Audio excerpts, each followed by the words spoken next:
আমাৰ মহিলা কংগ্ৰেছৰ সভানেত্ৰী আৰু প্ৰাক্তন সভাপতি ভূপেন বৰা ডাঙৰীয়াক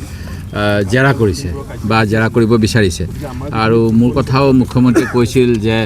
ইমান অশ্লীল ইংগিত দিছে অসমৰ মানুহে তেওঁলোকক ৰিজেক্ট কৰিব লেইলে চেচে কৰিব মইনো কি অশ্লীল ইংগিত দিলোঁ মই নিজেই নাজানো মুখ্যমন্ত্ৰীয়ে মানে ইমান মনে সজা কথা কয় আৰু তেওঁলোকে আমাৰ চৰিত্ৰ হনন কৰিবলৈ অপচেষ্টা কৰি আছে এতিয়া চাগে কিবা এআই ফেআই কৰি কিবা কিবি উলিয়াব যিটো মোৰ সন্দেহ হৈছে মোক মানে সিহঁতি জোকাই থাকে মই এআইটোও ক'ব নাজানো মানে সেইকাৰণে আৰ্টিফিচিয়েল ইণ্টেলিজেঞ্চ কৰি কিবা কৰিব আৰু তেওঁ কৈছে যে ইমান বেয়া কথা কৈছে ভূপেন বৰা আৰু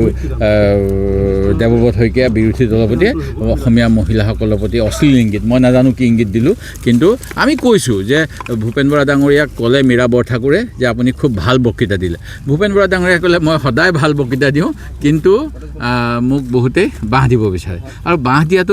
আপুনি চাবচোন অসমীয়া মানুহ আহোম মানুহৰ কথা আছে আগতে কিতাপ পঢ়িলে পাব যে ৰজাই নচচা হুলত দিলে হুলডাল লোহাৰ আছিল নে সেই সময়ত বাঁহৰ আছিলে সেইটোকে অকণমান কথা কওঁতে চমুকে কোৱা হ'ল বাঁহ দিয়া নহ'লে নচচা হুলত দিয়া এনেকুৱা কথা সেই কথাটোকে আমাৰ মুখ্যমন্ত্ৰীয়ে মানে কি উপায় কৰি কাক ফচাব পাৰি এই চব কথা চিন্তা কৰি থাকে দেশৰ উন্নয়নৰ কথা তেওঁ কমকৈ ভাবে সেই গতিকে এতিয়া মই কিবা অশ্লীল ইংগিত দিয়া বুলি ক'লে